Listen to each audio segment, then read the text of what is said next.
नहीं चाहिए ननद वाला ससुराल।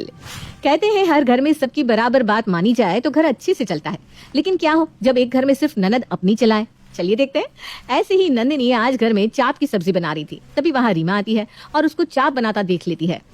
भाभी ये क्या, आप चिकन बना रही है? अगर मम्मी को पता चल गया ना कि आप इस घर में चिकन बना रही है तो आपकी खैर नहीं है। ननद जी, लगता है आपकी आंखों में मोतियाबिंद हो गया है, तभी तो आपको चिकन और सोयाबीन चाप में फर्क नहीं दिखाई दे रहा। भाभी ये कोई सोयाबीन चाप नहीं है बल्कि चिकन ही है। यहीं रुकिए, मैं अभी माँ को बात करके आती हूँ। इतना बोलकर रीमा वहाँ से चली जाती है और अपनी माँ सुमित्रा के पास जाकर उसके कान भरने लगती है। माँ, आपको पता भी है आपकी पीठ के पीछे इस घर में क्या बन रहा है? नहीं तो बेटा बताओ क्या बन रहा है। मुझे तो बहू ने बताया था वो आज कुछ अलग सब्जी बना रही है। कोई अलग सब्जी नहीं बना रही वो, बल्कि हमारे धर्म को भ्रष्ट कर रही है। आज तक इस घर में चिकन नहीं बना, लेकिन वो महारानी इस घर में चिकन बना रही है। चिकन? ये क्या बकवास कर रही हो रीमा तुम? इस घर में चिकन? नहीं नहीं, वो इस घर में चिकन बना ही नहीं सकती, क्योंकि उसे भी पता है कि इस घर में चिकन कोई नहीं खाता। अरे माँ, इस घर में कोई नहीं खाता, लेकिन वो तो खाती है ना। तुम कहना क्या चाहती हो कि नंदिनी घर में चिकन बना रही है? और नहीं तो क्या। अगर आपको मेरी बात पर विश्वास नहीं है तो चलकर खुद किचन में देख लीजिए। कानों सुनी ना सही, लेकिन आंखों देखी तो विश्वास हो ही जाएगा ना आपको। रीमा की बात सुनकर सुमित्रा किचन में जाती है, जहाँ वो चाप को फ्राई होता देख अपनी बहू से कहती है, नंदिनी ये क्या बना रही हो तुम? क्या बना रही हो माँ जी? चाप की सब्जी है और क्या। और वैसे भी मैंने आपको बताया तो था आज मैं कुछ अलग बनाऊंगी। हाँ तुमने कहा था तुम कुछ अलग बनाओगी, लेकिन तुम चिकन बनाओगी ये मुझे नहीं पता था। चिकन? चिकन कौन बना रहा है माँ जी? और आपको ये बात कही किसने कि मैं इस घर में चिकन बना रही हूँ? मुझे बहुत अच्छे से पता है कि घर में कोई चिकन नहीं खाता, तो मैं इस घर में चिकन क्यों बनाऊंगी? रीमा ने बताया कि तुम चिकन बना रही हो। अच्छा तो ये बात है। मम्मी जी, मैं चाप की सब्जी बना रही हूँ और ये सोयाबीन चाप है। सोयाबीन? हाँ, सोयाबीन चाप दिखता चिकन की तरह होता है, लेकिन वो चिकन नहीं होता, वो प्योर वेज होता है। अगर आपको मेरी बात पर विश्वास नहीं है तो आप गूगल कर सकती हैं, या फिर आप अपने बेटे अनुराग को फोन करके पूछ सकती हैं। नंदिनी की ऐसी बातें सुनकर सुमित्रा रीमा को बुलाती है और उसके ऊपर गुस्सा करने लगती है। रीमा, ये क्या बेहूदगी है? जब तुम्हें पता है कि ये चाप सोयाबीन का होता है तो तुमने मुझे ये क्यों कहा कि तुम्हारी भाभी चिकन बना रही है? वो माँ, मैंने ना सही से देखा नहीं था। हो सकता है मेरे सही से ना देखने पर मुझे कोई गलतफहमी हो गई हो। रहने दीजिए माँ जी, ननद जी से तो हमेशा गलतियां होती ही रहती हैं, इसलिए मुझे ना आदत हो गई है, और यही वजह है कि मैं ननद जी की बात का बुरा नहीं मानती। आप डाइनिंग टेबल पर इंतजार कीजिए, मैं अभी थोड़ी देर में खाना लगाती हूँ। नंदिनी की बात सुनकर रीमा और सुमित्रा दोनों ही डाइनिंग टेबल पर चली जाती हैं और कुछ देर बाद नंदिनी अपनी सास और ननद के लिए खाना लगाती है। खाना खाने के बाद अब सब लोग अपने अपने कमरे में चले जाते हैं। देर रात अनुराग घर आता है। अनुराग को देख नंदिनी उसके लिए खाना लगाती है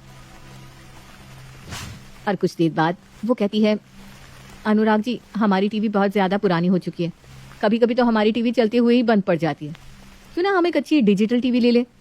नंदिनी, तुम बोल तो बिल्कुल सही रही हो, लेकिन अभी मुझे समझ में नहीं आ रहा मैं टीवी खरीदूं या रीमा की शादी की सोचूं, क्योंकि तुम जानती हो ना उसकी शादी में भी हमें उसे दहेज देना होगा। आपकी बात बिल्कुल ठीक है अनुराग, लेकिन हम कब तक अपने घर का पुराना टीवी बार बार ठीक करवा कर देखेंगे? एक तो हमारे घर में वो छोटा सा टीवी, ऊपर से माँ जी को चश्मा भी लगा हुआ है। हाँ तुम्हारी बात है सही, लेकिन तुम ये भी तो सोचो ना कि रीमा भी शादी लायक हो गई है, हमें उसकी शादी करनी होगी। वैसे भी मैंने रीमा के लिए एक रिश्ता देखा है, माँ से कल ही इस बारे में बात करूंगा। नंदिनी और अनुराग आपस में बात कर रहे थे और उनकी आपस की ये बातें दूर खड़ी रीमा सुन रही थी। अच्छा, तो मुझे इस घर से निकालने की बात की जा रही है। कोई बात नहीं, भैया माँ से शादी के बारे में बात करें उससे पहले मैं ही माँ के कान भर दूंगी।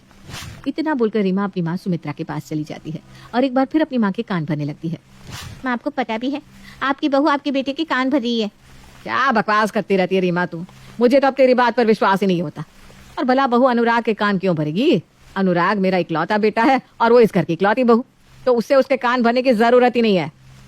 अभी भैया इकलौते नहीं हुए हैं माँ, अभी मैं हूँ इस घर में, इसलिए मुझ पर भी ध्यान जाता है भैया का। और अगर आपको मेरी बात पर विश्वास नहीं हो रहा ना, तो आप खुद ही भैया से पूछ लेना कि भाभी इस घर में टीवी की बात कर रही थी या नहीं।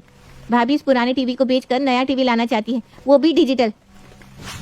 उस दिन की बात से सुमित्रा रीमा की बात पर विश्वास नहीं करती थी, वो उसे अपने कमरे में जाने के लिए बोल देती है। अगले दिन अनुराग अपनी माँ से रीमा की शादी की बात करता है। माँ, मैं यहाँ आपसे कुछ जरूरी बात करने आया हूँ। हाँ बेटा, बता क्या बात है? माँ, अब रीमा बड़ी हो गई है, समय के साथ उसकी उम्र भी बढ़ती जा रही है, इसलिए मैंने उसके लिए एक बहुत ही अच्छे घर का रिश्ता देखा है। जैसे अपना छोटा सा घर है ना, वैसे ही वो घर भी है, एक भाई और 2 बहन। पर लड़का बहुत अच्छा है, काफी अच्छा कमाता है। एक बार आप देख लो, फिर मैं आगे बात करता हूँ। बेटा, मेरे देखने से क्या होगा, रहना और पसंद करना तो रीमा के ऊपर ही है ना। अब वो इस शादी के लिए हाँ करेगी तो ही तो शादी होगी। हाँ, तो ये फोटो आप भी देख लो और रीमा को भी दिखा दो। लड़का बहुत अच्छा है माँ, कमाता भी बहुत अच्छा है, अच्छी फैमिली है, और मैं यकीन के साथ कह रहा हूँ कि रीमा इस लड़के के लिए मना नहीं करेगी। सुमित्रा अब लड़की की फोटो दिखती है। सुमित्रा को रीमा के लिए वो लड़का पसंद आ जाता है, लेकिन जब सुमित्रा वो फोटो लेकर रीमा के पास जाती है और उस लड़के का बायोडेटा उसे बताती है तो माँ लड़का अच्छा है, अच्छा कमाता भी है, मुझे लड़का पसंद भी है, लेकिन मैं इस घर में शादी नहीं करूँगी। क्यों ननद जी, आप इस लड़के से शादी क्यों नहीं करना चाहती? क्योंकि इसकी दो दो बहनें हैं। आप समझ रही हो भाभी, दो दो ननद। मैं ननद वगैरह को नहीं झेल सकती। मैं उसी घर में जाऊंगी जिसमें इकलौता लड़का ही हो। रीमा, पांचों उंगली एक बराबर नहीं होती। और क्या हुआ अगर उसकी दो बहनें तो? अरे आज है कल नहीं है। भाभी आपको पता नहीं है ननद कितनी तेज होती है। सास बहू के बीच जितनी भी बहस होती है ना, उन सबके बीच ननद का ही किया कराया होता है। इसका मतलब तो ये हुआ कि मेरे और नंदिनी के बीच में जितनी भी लड़ाई होती है उन सब की आग तू ही लगाती होगी। माँ मैं ऐसी नहीं हूँ, मुझे क्या मिलेगा मेरे घर में आग लगाकर।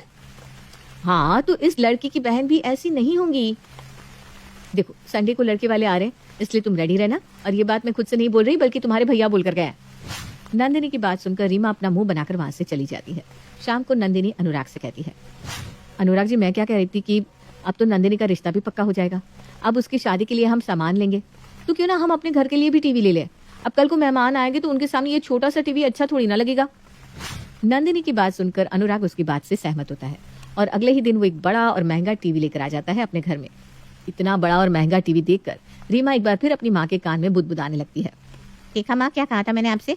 कहा था ना, भाभी भैया को टीवी लेने के लिए फोर्स कर रही है। और देखो कितना बड़ा और कितना महंगा टीवी लेकर आ गए भैया। भाभी तो जरा भी नहीं सोचती कि भैया के ऊपर कितना प्रेशर है। अरे कल को मेरी शादी होगी तो उसमें भी तो खर्चा जाएगा ना। लेकिन नहीं, इन्हें तो अपनी ख्वाहिशें पूरी करनी है। अगर भैया टीवी नहीं लाते तो क्या बिगड़ जाता। रीमा की बात सुनकर सुमित्रा को गुस्सा आता है और वो गुस्से में अनुराग से कहती है, अनुराग, तूने इतना महंगा टीवी क्यों लिया और किससे दिखाने के लिए तू इतना महंगा टीवी लेकर आ गया? माँ जी, आप अनुराग जी पर इतना गुस्सा क्यों कर रही है? और वैसे भी ये टीवी मैंने मंगवाया है अनुराग जी से, क्योंकि अपना टीवी खराब हो रहा है, अपना टीवी छोटा भी है। इस संडे जब लड़के वाले हमारी रीमा को देखने आएंगे तो अजीब नहीं लगेगा इस छोटे टीवी के सामने बैठने में उन्हें? बहू, हमारी जितनी चादर होती है ना, हमें उतने ही पैर फैलाने चाहिए। और तू ये कैसे भूल गई कि कल को रीमा की शादी होगी, उसमें हमें दहेज भी देना होगा। अगर तू इसी तरह मेरे बेटे पर हर चीज के लिए प्रेशर बनाती रहेगी तो हम रीमा की शादी कैसे करेंगे?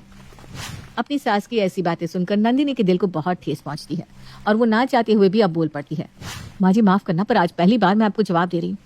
ये जो टीवी आप देख रही है ना, हाँ, मैंने अनुराग जी को कहकर मंगवाया है, उनके पैसे से मंगवाया है। लेकिन आप बार बार जो ये बात कर रही है ना कि रीमा की शादी, तो मैं आपको बता दूं कि रीमा की शादी के लिए मैं अपनी FD तोड़वा रही हूँ। और ये टीवी मैंने अपने शौक के लिए नहीं, बल्कि इस घर की शोभा बढ़ाने के लिए मंगवाया है। अरे हमारे पास इतना बड़ा घर है लेकिन एक टीवी नहीं है।